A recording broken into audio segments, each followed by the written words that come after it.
Hi hello నమస్తే, నేను మీ Suresh, royal media. ఎన్నో పోరాటాలు, ఎంతోమంది పేదోళ్ళకి సాయాలు. ఆయన దగ్గరకు వస్తే లీగల్గా ఆయన వంతు సాయం చేసి శక్తిని మించి కొట్లాడే సాయం చేసే గుణం ఆయనకే సొంతం. సో ఆయన ఎవరో కాదు, the senior advocate Sharath Kumar sir ఈరోజు మన రాయల్ మీడియాలో ఇంటర్వ్యూకి గెస్ట్గా ఉన్నారు. సార్ నమస్కారం. సార్ నమస్కారం. సార్ చెప్పండి, ఎన్నేళ్ల పోరాటం, ఎంతోమందికి పేదోళ్ళకి కేసులు వాదించారు. గత గవర్నమెంట్ మీద కూడా మాకు కూడా అండగా ఉన్నారు. మేము కొట్లాడిన మాకు కావచ్చు, మైపాలన్న కావచ్చు, రగన్న కావచ్చు, తిన్మర్మలన్న కావచ్చు, అందరికీ అండగా ఉన్న వ్యక్తులు. ఎట్లుంది సార్ ఈ గవర్నమెంట్? అంటే గత గవర్నమెంట్ దుర్మార్గంగా వ్యవహరించిందని అందరం కలిసి ఫైటింగ్ చేసి గద్దె దింపినాం. సో ఇప్పుడున్న గవర్నమెంట్ ఎట్లా ఉంది, మీరు ఎలా ఉన్నారు? ఫండమెంటల్ ఏమంటే యాక్చువల్లీ దీంట్లో రెండు రకాలుగా ఉన్నాయి. మనము నిష్ఠూరమైన నిజం మాట్లాడాలా, లేకపోతే వేరే వాళ్ళ సంతృప్తిగా అబద్ధం మాట్లాడాలా అనేది ఒక మాట. మీరు అడిగిన ప్రశ్నకు సమాధానం. రెండోది ఏంటంటే, ఇప్పుడు ఎవరైతే ఈ ప్రభుత్వంలో కొంత ప్రాధాన్యత కలిగిన స్థానాల్లో ఉన్నారో, ఏదో రకంగా ప్రాధాన్యత సంతరించుకున్నారో, వాళ్ళలో అంటే అసహనం ఉంది. వాళ్ళు మనం ఏదన్నా వాస్తవం చెప్తే వాళ్ళు ఒక రకమైనటువంటి అనవసరమైన విమర్శ చేస్తూ ఉన్నారు. అంటే మనం ఏదో ఆశించామని, ఆ ఆశించింది మనకు సాధించలేదు కాబట్టి మనం ఇంకో రకంగా వాళ్ళ పట్ల మాట్లాడుతున్నాము అనేటువంటి వాదన వాళ్ళు ప్రతిసారి చేస్తూ ఉన్నారు. సో దీన్ని అది అంటే ఖండితవాది, లోక విరోధి అంటారు. కాకపోతే ఏంటంటే, ఇప్పుడు ఎవడైతే ప్రాధాన్యత సంతరించుకొని ఉన్నారో, ఎవరైతే అంటే అధికారంలో ఉన్నారో, అధికారానికి దగ్గరై ఉన్నారో, వాళ్ళు ఎంతసేపు మన మీద మన్ను పోస్తారు తప్ప వాళ్ళకున్న ఆ స్పెషల్ క్వాలిఫికేషన్ ఏంది, వాళ్ళెందుకు అక్కడ ఉండాలా, ఏ విషయంలో వాళ్ళకి ఆ స్థానం అర్హమైంది, వాళ్ళు ఏ విషయంలో దానికి అర్హులు అనే విషయం వాళ్ళు చెప్పరు. అంటే పెట్టుబడి పెట్టినందుక, మరి పెట్టుబడి నీలాగా పెట్టేవాళ్ళు చాలామంది ఉన్నారు. నువ్వే పెట్టుబడి పెట్టలేదు, పెట్టుబడితో ప్రజల యొక్క అభిమానాన్ని నువ్వు కొనలేవు. నువ్వు నీతి నిజాయితీ గల వాళ్ళందరూ కష్టపడి తెచ్చినటువంటి దాన్ని, అధికారాన్ని అనుభవిస్తూ నీవు నిజం చెప్తే టాలరేట్ చేసే నీ సహనం నీలో లేదు. లేకుండా చెప్తాను నేను మీకు ఈ ప్రశ్న, ఇది కొంత ఎక్స్ప్లెయిన్ చేయాలి. అంత అసహనంగా ఉన్న నీకు మా మీద విమర్శలు చేసే అధికారం లేదు. ఈ విషయం నేను స్పష్టంగా మీ మీడియా ద్వారా చెప్పదలుచుకున్నాను. ఇక రెండో విషయం అంటారా, ఆనాడు పెద్ద వీళ్ళంతా గ్లామరస్ పర్సనాలిటీస్ అని, లేకపోతే పెద్ద వీళ్ళంతా హీరోలని, వీళ్ళ వెనుక పెద్ద ప్రజా జీవితం ఉందని, వీళ్ళు పెద్ద సేవాభావ తత్పరులని, లేకపోతే ఒక భావజాలాన్ని నమ్మి, ఒక ఐడియాలజీని నమ్మి జీవితాన్ని సాక్రిఫైస్ చేసినటువంటి అల్లూరి రాజులు కాదు, లేకపోతే కొండపల్లి సీతారామయ్యలు కాదు. అసలు ఈ పేడి మోకాలను జోడిసి వీళ్ళతోని అట్రాక్ట్ అవ్వాల్సిన అవసరం మీకు లేదు, నాకు లేదు. కానీ మనం ఆనాడున్న పరిస్థితులలో కేసీఆర్ చేసినటువంటి నియంత పరిపాలన, కేసీఆర్ను కూడా మామూలుగా టాలరేట్ చేయలేదు. దాదాపుగా ఒక 7-7.5 సంవత్సరాలు టాలరేట్ చేసిన తర్వాత నేను బయటకు వచ్చి 2 సంవత్సరాలు కొట్లాడిన. ఆ 7 సంవత్సరాలు కూడా రోజు కత్తి మీద సామే, దినదిన గండం లాగే బతికేది. ఎందుకు అంటే ఫస్ట్ లెగ్ ఆఫ్ ది అడ్మినిస్ట్రేషన్లో కొంత ఫ్రీడమ్ ఇచ్చినాడు, మన జోలికి రాలేదు, ఏది లేదు. ఎప్పుడైతే వాళ్ళ కుటుంబ సభ్యులు, వాళ్ళ కులం వాళ్ళు ఎక్కువ అడ్మినిస్ట్రేషన్లో ఇంటర్ఫియర్ అవ్వడం స్టార్ట్ చేసినారో, ఇంకా వాళ్ళ కులం వాళ్ళు తప్ప ఇతర కులస్తులు అందరూ ప్రభుత్వానికి వ్యతిరేకమైనటువంటి ఒక సంకుచితమైన స్వభావంతో ప్రతి వాడిని వెంటాడడం అది చేసినప్పుడు విసుగు వేసారి మనము ఈ నియంత్రిత పోకడలు మంచిది కాదు, అన్ని వ్యవస్థలను భ్రష్టు పట్టిస్తున్నాడు. ముఖ్యంగా పోలీసు యంత్రాంగాన్ని అనుకోండి, ఇతరత్ర అన్ని విషయాల్లో ఎక్కడ చూసినా అధికార దుర్వినియోగం. తర్వాత చెప్పేదేమో బారెడంతా, చేసేదంతా చిటికెడంతా. అసలు ఎంత మాత్రము ఆ మాటలకి చేష్టలకి మధ్య పొందిక లేకుండా పోయింది. సో ఆ పరిస్థితులలో మనం కొట్లాడమని సంభవించింది. మొదట మన ఈ పోరాటాన్ని బీజేపీ వాళ్ళు వాడుకున్నారు. ఎప్పుడైతే బీజేపీ అధినాయకము కుత్సిత రాజకీయాలు చేసి, అంటే మనం బీజేపీకి కొంత సహాయం ఎందుకైంది అని అంటే, వాళ్ళు బలహీన వర్గాల లీడర్షిప్ని ఎంకరేజ్ చేస్తూ ధర్మపురి అతని సంజయ్ గారిని కొంత ప్రాధాన్యత, అరవింద్ను కొంత, ధర్మపురి అరవింద్ కొంత ప్రాధాన్యత, ఈటెల రాజేందర్ కొంత ప్రాధాన్యత అట్లా ఇవ్వడం వల్ల సరే ఫస్ట్ టైం ఆంధ్ర పాలిటిక్స్లో అంటే తెలంగాణ పాలిటిక్స్లో తెలుగు రాష్ట్రాలలో బలహీన వర్గాలకి కొంత మేలు జరిగే అవకాశం ఉంది. అంటే మనం రాష్ట్రం ఏర్పడినప్పటి నుంచి అంటే ఉమ్మడి ఆంధ్రప్రదేశ్లో కానీ లేకపోతే తెలంగాణలో కానీ బీసీలకు ఎప్పుడు రాజ్యాధికారం రాలే, అంటే ముఖ్యమంత్రి పదవి అనేది రాలేదు. ఒక్కసారి ఒక మెరుపు తీగలాగా కనబడ్డది. ఏమని అంటే సంజయ్ నేతృత్వంలో భారతీయ జనతా పార్టీ చాలా ఉప్పెనలాగా ఎదుగుతుంది, రేపు భవిష్యత్తులో కూడా జరిగితే అంటే ఇద్దరి మధ్య పోటీ ఉండదు, ఈటెల రాజేందర్ లేకపోతే సంజయ్య ఇద్దరిలో ఎవరో ఒకళ్ళు అవుతారులే అన్నట్టుగా సహజంగా బలహీన వర్గాల వాళ్ళ పట్ల ఉన్న ప్రేమ అభిమానాలతో మనం చేస్తున్న యుద్ధం వాళ్ళ వైపు పోతున్నా, వాళ్ళకి లాభం జరుగుతున్నా మనం ఆనందంగా హ్యాపీగా యాక్సెప్ట్ చేస్తాం. కానీ ఎప్పుడైతే వాళ్ళు కుచిత రాజకీయాలు చేసి సంజయ్ని మార్చేసేసి ఇంకా బీఆర్ఎస్తో ఒక రకమైన లోపాయకార ఒప్పందాలు పెట్టుకున్నారో దాన్ని సహించలేక మనం వాళ్ళని తిట్టడం వల్ల వాళ్ళ పద్ధతులను విమర్శించడం వల్ల అది కాంగ్రెస్ పార్టీకి లాభం జరిగింది. సరే ఏది ఏమైనా మొత్తానికి అధికారంలోకి వచ్చినారు. ఇప్పుడు మీరు అడుగుతున్న ప్రశ్న ఏమంటే మనం ఏ ఉద్దేశాలతో ఏ మూల ఉద్దేశాలతో ఆనాడు కొట్లాడినామో వేటి కోసం మనం పాటుపడినామో ఇంతకంటే మెరుగైన విధానం తీసుకొస్తా అని ఏదైతే ప్రామిసెస్ కాంగ్రెస్ పార్టీ తరఫున చేయబడ్డాయో ఆ మార్పు వచ్చిందా అనే ఒక ఆత్మావలోకనము, ఆత్మ పరిశీలన, సెల్ఫ్ ఇంట్రాస్పెక్షన్ అనేది ఇప్పుడు ప్రభుత్వం ఏలుతున్న పెద్దలకు అవసరం. అయితే ఇప్పుడు ప్రభుత్వం వెళ్ళేటువంటి పెద్దలలో ఆత్మవిమర్శ లేకపోగా అసలు ఎవడేది మాట్లాడినా వాడికి ఒక మోటివ్స్ అట్రిబ్యూట్ చేసేటువంటి పద్ధతి డెవలప్ అయింది. అంటే వాళ్ళు వాళ్ళ తప్పిదాలను ఒప్పుకోవడానికి సిద్ధంగా లేరు, వాళ్ళ పరిపాలన సరిగా లేదు అనే విషయాన్ని ఒప్పుకోవడానికి సిద్ధంగా లేరు, వాళ్ళు మార్పు తేవడంలో విఫలమైనాము అనేటువంటి విషయాన్ని యాక్సెప్ట్ చేయట్లేదు.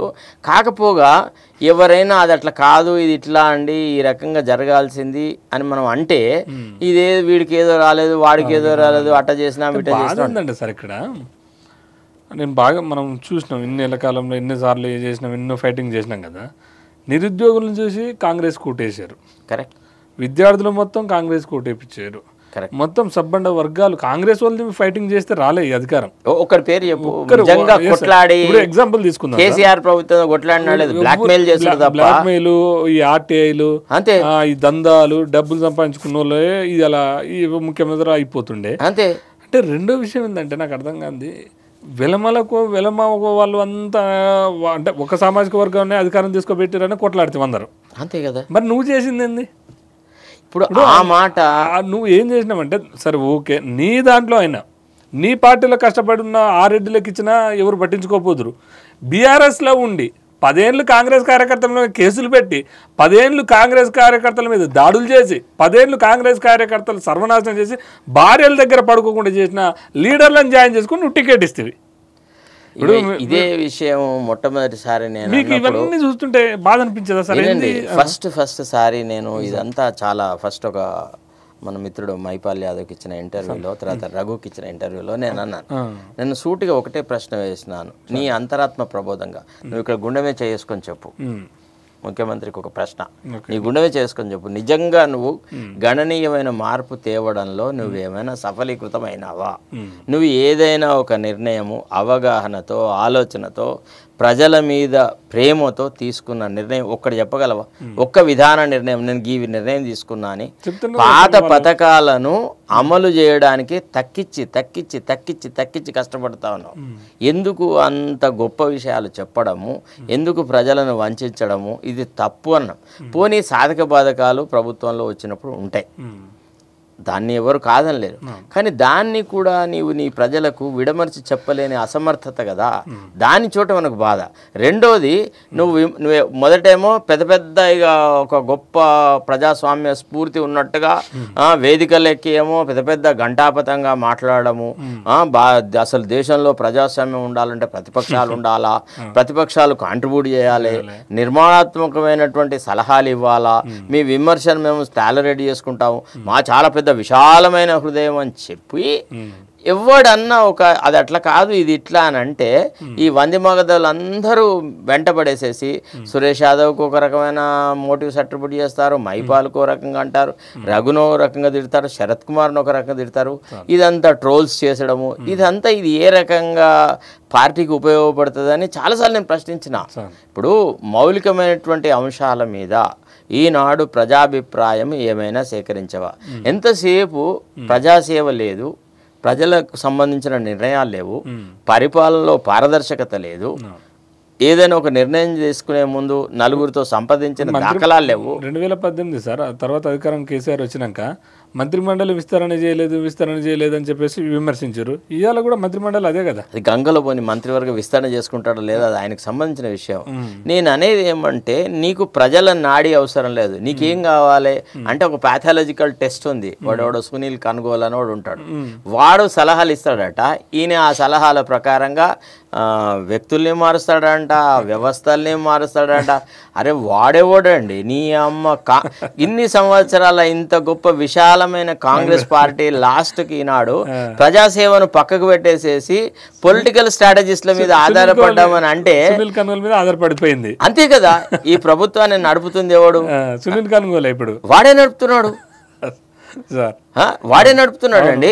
వాడి యోగ్యత ఏంది, వాడికి ఉన్న అర్హత ఏంది, వాడికి ప్రజలకు మించిన అవగాహన అంటే లేని సమస్యను సృష్టించాలి, వేరే వాళ్ళ అంటే ప్రత్యర్థుల మీద దాడులు చేయించాలి, ప్రత్యర్థి పార్టీలను ఛిద్రం చేయాలి, నీవు బలంగా ఉన్నానని నిరూపించుకో. అదెట్టా సార్? ఇదేం రాజకీయం? ప్రజాబలం ఉంది, ఇది ప్రజా ప్రభుత్వం అన్నారు కదా. ఏడ ప్రజాబలం? ఒక్క చోట పోదాం పండి, గ్రామీణ ప్రాంతాలకు పోదాం. అరే ఒక 400-300 మందిని మరి వాళ్ళకి ఏం చేస్తారో కానీ రాగానే కీరెంతలు కొడతారు, ఊ అంటారు, కథం అదే ప్రజాబలం ఉంటుంది. 400 మంది 300 మంది ఓట్లు వేయాలి రేపు అన్నారా? ఇది చాలా చాలా దారుణమైన విషయం. అసలు కాంగ్రెస్ పార్టీలో ఏ ముఖ్యమంత్రి ఇంత బాటంలెస్ గా ఉండాలి, ఇంత ఆచరణ యోగ్యంగా అనేటువంటి మాటలు చెప్పే వ్యక్తి ఉండాలి.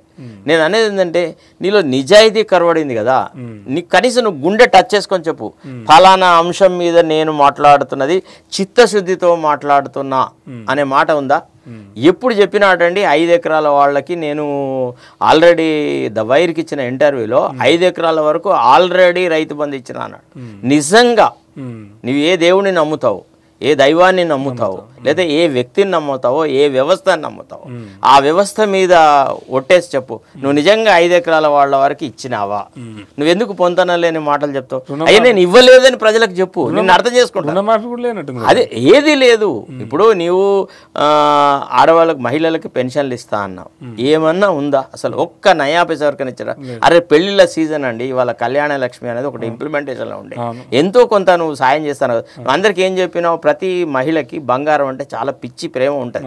అరే ఫలానా ఆయన బంగారం ఇస్తా అన్నాడు, పుస్తల దాడికన్నా పనికొస్తుంది అని చెప్పేసి నువ్వు తులం బంగారం అంటే నిన్ను నమ్మి నీ కోట్లు వేస్తే నీవేం చేసినావు అంటే ప్రజలను వంచిస్తావు. అయ్యా నువ్వు సరిగా చేయలేవు, ఇది కరెక్ట్గా జరగట్లేదు అని అంటే మా మీద మను వస్తావా? గ్యాస్ కూడా ఏదో లిటిగేషన్ పెట్టి ఏది సరిగా లేదు సార్. అసలు ఇది జరుగుతుంది అని చెప్పుకోవడానికి అర్హమైనటువంటిది ఏది లేదు. ఎంతసేపు ఒక 3-4 చేతిలో వాళ్ళు ఏది చెప్తే గదే. మరి వాడికి ఉన్న క్వాలిఫికేషన్ ఉందో తెలియదు, వాళ్ళు ఏం సలహాలు ఇస్తున్నారో తెలియదు, ఏ రకంగా జరుగుతుందో తెలియదు. ఇప్పుడు మనము విద్య, వైద్యం, ఉపాధి అనే 3 విషయాల మీద మనం కొట్లాడినాం. వైద్య విషయం లోపల ఒక రకమైనటువంటి ఆలోచన సరళి ఉండాలా అంటే ఏమనంటే ఇది రాజీవ్ గాంధీ హెల్త్ స్కీమ్లో దాని సీలింగ్ పెంచినా అన్నాడు. అరే నువ్వు తిండి పెట్టాయా ముందు, రోగం సంగతి దేవుడు ఎరిగే. నీవు ఉపాధి హామీ పథకాలు ఎన్ని అమలు చేసినావు, ఎంతమందికి ఉపాధి కల్పించినావు? ఇవాళ ఎర్రని ఎండలో ప్రజలు నానా రకాల కష్టాలు పడుతున్నారు తెలుసా? అసలు నీళ్ళకి ఎంత కొరత ఉంది, కరెంటు బాధలు ఎన్ని ఉండాలో అన్ని ఉన్నాయి. పొలాలు ఎండిపోయినాయి, భూమిలో నెర్రలు వాసినాయి తెలుసా నీకు? వాస్తవం అంటే ఇక్కడ ఎట్లుందంటే ఈ హైదరాబాద్లో ఏసీ రూములలో కూర్చున్న వాళ్ళు ఇచ్చే సలహాలు బట్టే ప్రపంచం అంతా నడుస్తుంది అనేటువంటి ఒక భ్రమా ప్రపంచంలో ఉన్నాడు ప్రభుత్వం.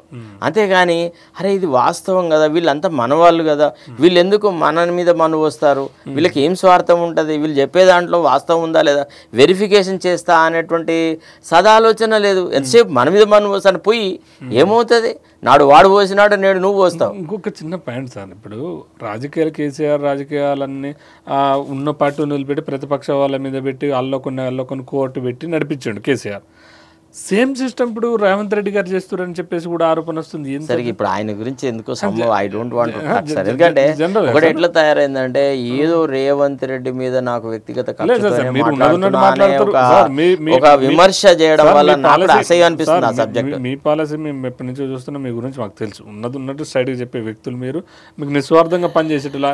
నిస్వార్థం లేకపోతే కేసీఆర్ తోనే పోవచ్చు కదా మీరు, అప్పుడే అడ్జస్ట్ అవుతుంటారు కదా. It was easy to live in an ivory tower. And moreover, right or wrong, he has trusted me, has given me a position, and he gave me liberty to for over a period of time. ఆయనే దుష్టుల యొక్క సలహాలు విని చెడిపోయిన వ్యక్తి రాజకీయాలలో. కేసీఆర్ వ్యక్తిగతంగా సమర్థత విషయంలో కానీ, రాజనీతిజ్ఞతలో కానీ, ఆలోచన పథంలో కానీ ఆయనలో ఏం షార్ట్ కమింగ్స్ లేవు.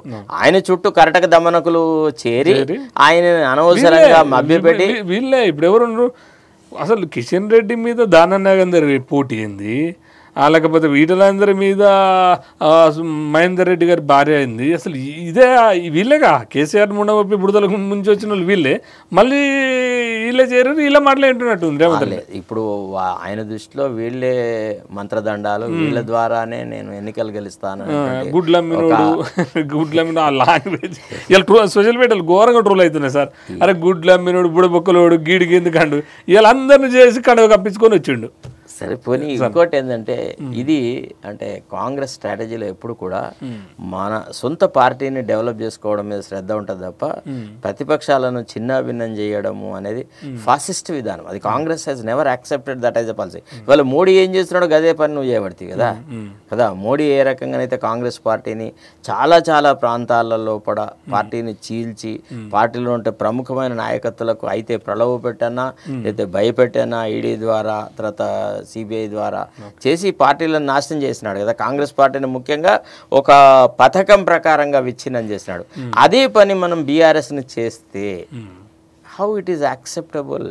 నేను అనేది అంటే లౌకిక శక్తుల యొక్క డెవలప్మెంట్ ఎక్కడ జరుగుతుంది? ఓ పక్క ఏమంటావు, మతతత్వ శక్తుల మీద పోరాడాలా అంటావు. పోరాడాలని of course I am not saying that BRS should be intact. BRS ని ఆ పార్టీ వాళ్ళు ఎప్పుడు వదిలెట్టుకోవాలో అప్పుడు వదిలెడతారు, ఎప్పుడు వాళ్ళ ఇష్టం ఉంటే వాళ్ళు ఆ రకంగా చేస్తారు. కానీ నువ్వు ఒక అయస్కాంతము అనే ఒక ఇది చూపెట్టి పదవిలో చూపెట్టేసేసి ప్రలోభాలు పెట్టి వాళ్ళని తీసుకుంటే నువ్వు మళ్ళీ 12 మంది ఎమ్మెల్యేలను కేసీఆర్ కొన్నాడు, సంతలో పశువులను కొన్నట్టు కొన్నాడు, అది ఇదని నువ్వు చెప్పే మాటల యొక్క వాల్యూ ఏముంటుంది? దాన్ని ఎట్లా ప్రజలు గ్రహిస్తారు? రెండు ఒకటే కదా. అదే నేను అనేది ఏంటంటే ఒక రకంగా అంటే ఇక మరి చూడాలి. ఈ ఎన్నికల తర్వాత తప్పకుండా ఒక అంతర్మదనం అయితే స్టార్ట్ అవుతుంది పార్టీలో. ఇప్పుడున్న పరిస్థితి ఆల్రెడీ గ్రామీణ స్థాయిలో ఉన్న కొంత కేడర్ అయితే ఏంది ఇంత దుర్మార్గం, మనమే అపోజ్ చేసిన వాళ్ళు, మనని ఇబ్బంది పెట్టిన వాళ్ళు మళ్ళీ మన పార్టీకి రావాలి. సార్ మీకు ఏం చెప్పాలి, inter state smuggling of PDS rice అనేది కొనసాగుతూనే ఉంది.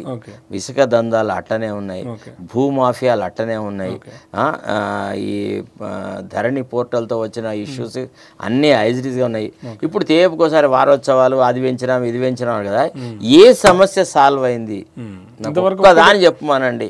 నీవు చెప్పినట్టుగా ఉన్న పళంగా భూములని కొట్టేసినారు ఆనాడు బీఆర్ఎస్ నాయకులు. మరి ఒక్క భూమిని, ఒక ఇంచు భూమిని తెచ్చుకున్న సందర్భం ఉందా? ఇప్పుడు బీఆర్ఎస్ పార్టీ ఒక దాదాపు 12 ఎకరాల భూమిని వాళ్ళ పార్టీ కోసం కేటాయించుకున్నా. దాన్ని నువ్వేమైనా చేయగలిగినావా? బీఆర్ఎస్లో ఎన్ని భూదందాలు జరిగినాయి. నిజానికి నువ్వు ఒక ఎఫెక్టివ్ మెకానిజం అంటూ పెట్టి నువ్వు కలెక్టర్లకు ఫ్రీడమ్ ఇచ్చి, అసలు ఈ కమిటీలు అనేది I don't believe in this bloody committees. ఈ కమిటీస్ అనేది ఒక రకంగా ప్రాబ్లమ్ను డాడ్జ్ చేయడానికి ఉపయోగపడుతుంది తప్ప ఏ కమిటీ ఎక్కడ సొల్యూషన్ కనుక్కునే సందర్భం లేదు. కాళేశ్వరం అతి డ్యామేజ్ అయింది, కాళేశ్వరం బాగా ఫ్రాడ్ జరిగింది అన్నారు కదా సార్. అప్పుడు అధికారంకి వస్తే మేము కేసీఆర్ మీద ఏదో చేస్తాం, కాళేశ్వరం చేస్తాం. అంత అవుతా బోగస్ అంత అవుతుంది. అంత ఎలక్టోరల్ బాండ్స్ అనే దాని మీద సుప్రీంకోర్టు జడ్జిమెంట్ ఇచ్చిన తర్వాత ఏ కంపెనీలు ఏ పార్టీలకు విరాళాలు ఇచ్చిన అనే సంగతి తెలిసిన తర్వాత it is now very clear that all political parties are run by black money and corruption. ఒకడు ఎక్కువ ఒకడు తక్కువ. ఇప్పుడు ఫర్ ఎగ్జాంపుల్ ఇతను ఉన్నాడు ఇది కృష్ణారెడ్డి, మెగా కృష్ణారెడ్డి. మెగా కృష్ణారెడ్డి, ఆయన ఎవరికి చందాలు ఇవ్వలేదు చెప్పండి? అందరికి ఇచ్చినాడు. రేవంత్ రెడ్డి గారు కూడా ఇచ్చారని ఉన్నది సరే, అది నాకు పెద్దగా అంత ఇది లేదు, బట్ పార్టీలకైతే ఇచ్చిన. అందుకే కదా ఈనాడు ఎంక్వైరీని కూడా ట్రంకేట్ చేసేసి టైలర్ మేడ్ చేసేసి షర్ట్ బదులు ఆపారం కుడుతున్నాడు.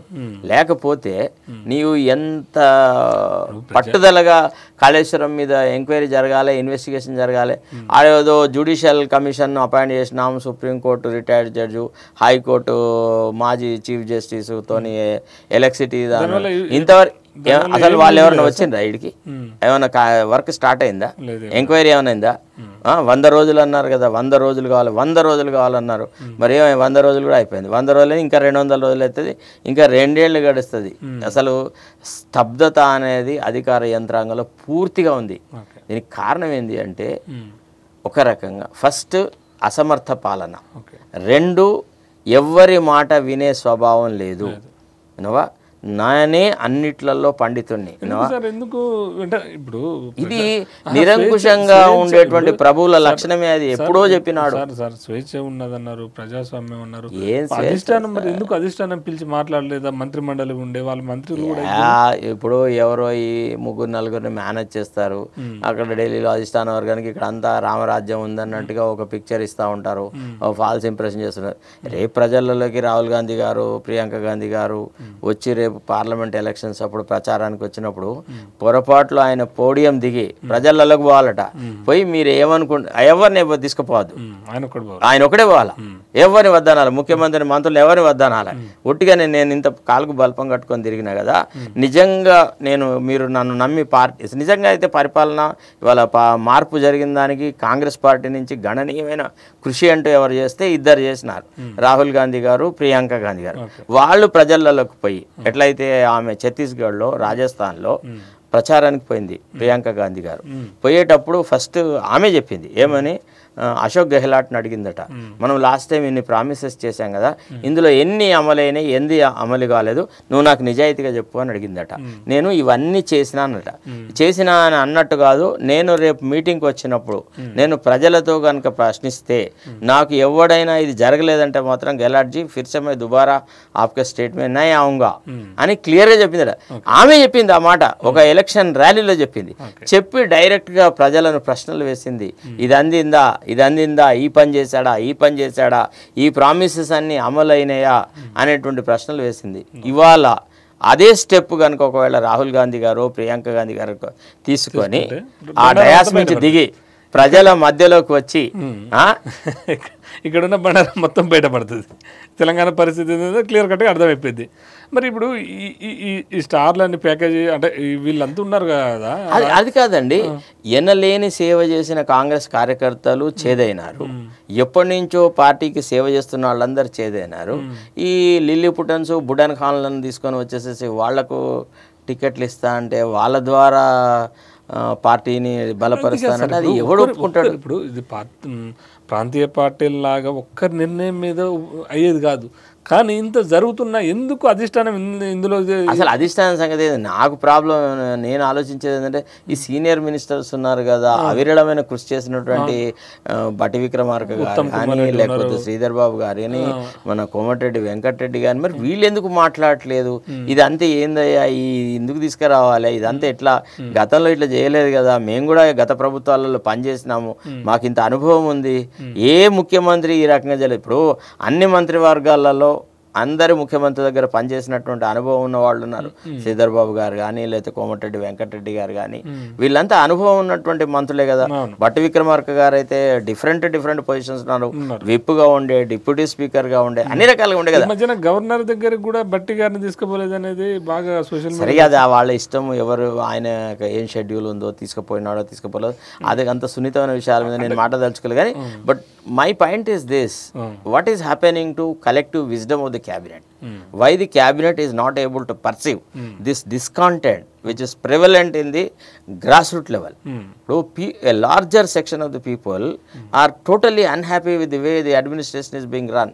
There is no let up in the corruption, there is no let up in any of the problems. అవి అట్టనే ఉన్నాయి, ఇంకా పెరుగుతున్నాయి రాను. అంతసేపు ఒకటే మాట ఎప్పుడు కేటీఆర్ను బూతులు తిట్టాలి, హరీష్ రావును బూతులు తిట్టాలి, లేదా కవిత గురించి మాట్లాడాలి, మోడీని తిట్టాలి. అరే ఎవరిని తిడితే నీకేం లాభమయ్యా? అదొక ఉన్నతనమైనది గౌరవ అదొక ఇది లాంటి పొజిషన్లో సీఎం సీట్లో కూర్చున్నాక ఎగనెస్ట్ ఉన్న పర్సన్ కంటే ఎక్కువ అంటే ప్రతిపక్ష నేత కంటే ఎక్కువ ఆ సీట్లో కూర్చొని తిట్టడం. సార్ ఒకటి గమనించాలా, ఏది ఏమైనా తల కిందకు కాళ్ళ మీదకి చేసుకున్నా కానీ పొలిటికల్ క్యారెక్టర్ అనేది you will develop over a period of time by sincerity and honesty and integrity. విన్నారా? పొలిటికల్ క్యారెక్టర్ అనేది ఒక్క రోజులో వస్తే రాదు, పదవిలో వచ్చినంత మాత్రంలోనే పొలిటికల్ క్యారెక్టర్ డెవలప్ అవుతుంది అన్నది కాదు. అది చాలా తప్పుడు నిర్ణయం. పొలిటికల్ క్యారెక్టర్ డెవలప్ కావాలంటే ఒక విశాలమైన హృదయం కావాలి, సహనం కావాలి. మెయిన్గా ఎదుటి వ్యక్తిని వినగలిగినటువంటి సహనం కావాలి, ఒక దయార్ద్రమైన హృదయం ఉండాలా. సమస్యలు చెప్తున్న వాళ్ళ ఫుట్ ప్రింట్స్లోకి, వాళ్ళ షూస్లోకి మనం కాలు పెట్టాలి. అట్లా చేయగలిగితే వస్తుంది తప్ప కేవలము దుర్భాషలాడితే, పదాల పొందికతో వాగాడంబరం చూపెడితే నా పరిపాలన మారింది అని అనుకుంటే మరి అది మనం ఏం చేయలేం. అది అహంభావపు మాటలే తప్ప అది సానుభూతి ఉన్న మాటలు కాదు. ఇప్పుడు భారత దేశవ్యాప్తంగా ఎంపీ ఎలక్షన్లు వచ్చింది సార్, తెలంగాణలో కూడా వస్తున్నాయి. మీ అంచనా ప్రకారం ఎన్ని రావచ్చు సార్? ఏమో సార్, ఇంకా కొన్ని టికెట్ రావాలి కదా.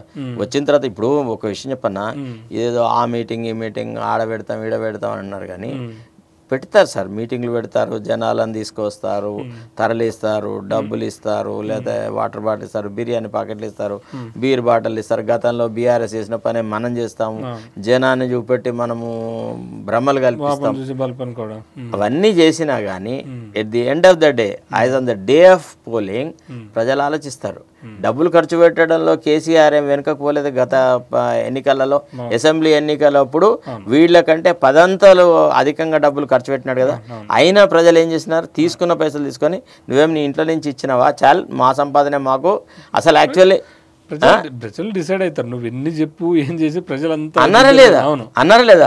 మనం పోతే ఏం చెప్పినారు? అయ్యా మీరు ఇంత కష్టపడకండి అయ్యా, మాకు కూడా అర్థమైంది, ఈ కేసీఆర్ లక్షణాలన్నీ బాగా అర్థమైనాయి, ఈయన బిడ్డ కోసం కొడుకు కోసం బతుకుతున్నాడు, ఈయన మా గురించి పట్టించుకుంటలేడు, ఎవరిని కలిసిన పాపాన పోలేదు, కరోనాలో అప్పుడు మమ్మల్ని బొందముంచిండు, అన్ని రకాలుగా నాశనం పెట్టిండు, రాష్ట్రాన్ని అప్పుల ఊబిలో దించిండు అని వాళ్లే మనకు ఉల్టా చెప్పిన సందర్భాలు ఉన్నాయి. అట్లాంటి పరిస్థితులలో నీవు ఏదో ఒక పై మెరుగులు దిద్దేసేసి పరిపాలనలో గణనీయమైన మార్పులు వచ్చింది. దీని ఇంకా ఏదో రెఫరెండం అంట. I don't know whether he understands the meaning of referendum or not. Referendum అంటే ఏంటి సార్? ఒక డెసిషన్ అనేది a political decision which has got wide ramifications, which attracts the attention of all the people at a time. ప్రజలందరి యొక్క ఆలోచన ఒకే ఒక అంశం మీద కాన్సన్ట్రేట్ చేసి దాని మీద ప్రజాభిప్రాయాన్ని కనుక్కోవడాన్ని రెఫరెండం అంటారని మరి మాకు పొలిటికల్ సైన్స్లో చెప్పిన మాట. మరి ఈయన పరిభాషలో రెఫరెండం అంటే ఏందో, అంటే నలుగురు తన పక్కకున్న వంది మాగదులతోని ఒప్పించి గదే రెఫరెండం అంటాడా ఏంది? ఇప్పుడు బ్రెక్సిట్లోంచి ఉండాలా వద్దా అనే దాని మీద ప్రజాభిప్రాయం తీసుకున్నారు యూకేలో.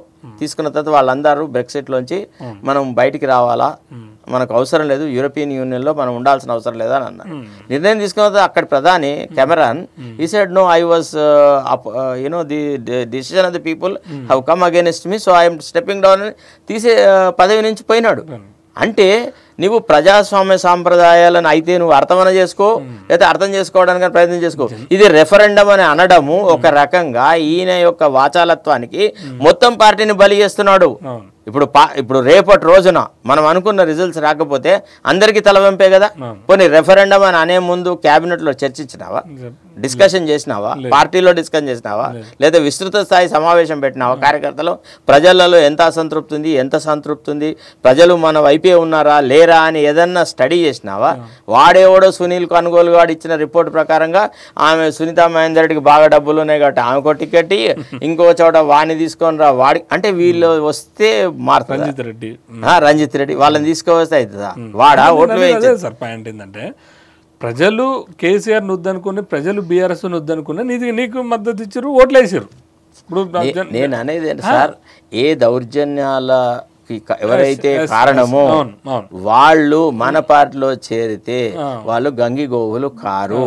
వీళ్ళ పట్ల ప్రజలకు ఉన్నటువంటి ఏహ్య భావన అనవసరంగా మన పార్టీకి వచ్చింది కదా. అంటే బురదలో మునిగి తేలిన పందిని నువ్వు దగ్గరికి తీసుకోవడం వల్ల నీకు కూడా బురద అంటుతుంది కదా. అనవసరంగా పార్టీకి అపఖ్యాతి ఎందుకు? ఏమైందంటే అప్పుడున్న పంది అని తిట్టంగా వెనకడికి రాగానే నంది అయిపోయినట్టుంది కథ. అదే మరి అది అంటే అనాలోచితమైనటువంటి పరిజ్ఞానం, అంటే నిర్ణయాలు, తర్వాత అంతా సగం ఆలోచన. ఇంకొక విషయం ఏంటంటే సార్, బాగా అబ్జర్వ్ చేసిన తమరు లేదు, కేసీఆర్ని మనం ఒక కుటుంబంలో ఇన్ని పదవులు ఎందుకని మనం అంతా విమర్శించిన వాళ్ళమే. అరే ఇదేందుకు ఇన్ని పదవులు అవసరమా అని అన్నాం. ఇప్పుడు కాంగ్రెస్లో కూడా ఉత్తమ్ గారు చూడండి, ఉత్తమ్ గారి భార్యను చూడండి, భట్టి గారు చూడండి, మళ్ళీ రవిని చూడండి, జానారెడ్డి కొడుకుని చూడండి, కోమటిరెడ్డి రాజగోపాల్ రెడ్డిని చూడండి. మళ్ళీ కోమటిరెడ్డి రీసెంట్గా ఇప్పుడు కోమటిరెడ్డి బ్రదర్స్ ఎందుకు సరెండర్ అయ్యారంటే రేవంత్ రెడ్డి కోసం. ఒకప్పుడు మీరు చూసారు కదా ఎస్పీ హోంగార్డ్ల పంచాయతీ చూసారు కదా. ఇప్పుడు ఏంటంటే లక్ష్మీ గారికి రాజగోపాల్ రెడ్డి వారి భార్యకు టికెట్ కావాలని ఆయనే, వెంకరెడ్డి వాళ్ళ అన్న కొడుకు ఇద్దరు ఫ్యామిలీలో కావాలని రేవంత్ రెడ్డితో సాన్నిధ్యం. అంటే ఇట్లా ఇంకోటి కొండలరెడ్డి కూడా రీసెంట్గా మళ్ళీ తర్వాత ఎమ్మెల్సీ కొండలరెడ్డి గారికి ఎమ్మెల్సీ ఇస్తారని అదొక రూమర్. ఇంతమంది కుటుంబం చేస్తుంటూ మళ్ళీ కేసీఆర్ని తిట్టినాము, మనకన్నా బుద్ధి ఉండాలి కదా, మరి మనం ఏం చేస్తున్నాం అనేది ఆలోచన రావట్లేదా సార్? వాళ్ళు ఆలోచిస్తారని ఊహిస్తున్నా నేను. మీలాంటి వాళ్ళు చాలా మంది ఆ మాట మాట్లాడుతున్నారు. నేను మాట్లాడితే నాకు కొన్ని ఇష్యూస్ ఉన్నాయి. అవును ఓకే, కొన్ని సమస్యలు ఉన్నాయి. ఎందుకంటే పార్టీలో అంతర్భాగమై ఉన్నాయి కాబట్టి ఒక పరిధి దాటి నేను మాట్లాడడం సరైనది కాదు.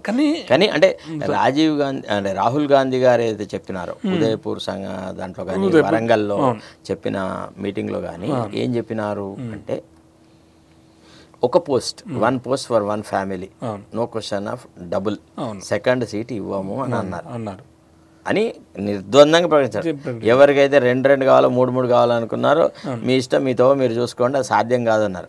ఆ స్టేట్మెంట్ తర్వాతనే కోమటిరెడ్డి రాజగోపాల్ రెడ్డి గారు మరి కాంగ్రెస్లో సీట్ వస్తుందో లేదో అనుకున్నాడు. మొత్తానికి ఏదో రకంగా బీజేపీలోకి పోయినాడు. మళ్ళీ ఆ తర్వాత అదేదో కొంత సడలింపు జరిగినట్టుంది. మళ్ళా ఇక్కడికి రావడం అన్ని రకరకాలుగా జరిగాయి. చాలా మంది సీట్లు రావు, డబుల్ సీట్స్ రావు అనుకొని పోయినారు. అదొక విషయం ఏంటంటే సార్, ఇంకోటి ఉదయపూర్ డిక్లరేషన్ అనుకుంటా 10 పార్లమెంట్లో బీసీలకు 2 సీట్లు ఇస్తానని చెప్పారు. ఎమ్మెల్యేగా 2 ఎమ్మెల్యే సీట్లు ఇస్తున్నారు. అది పోయింది. మళ్ళీ ఇప్పుడు ఎంపీ సీట్లు వచ్చినాయి. అరే ఎంపీ సీట్లు అన్నావు, కనీసం బీసీలకు ఒక 4 ఇస్తారేమో 5 ఇస్తారేమో అని ఎక్స్పెక్ట్ చేసినాం.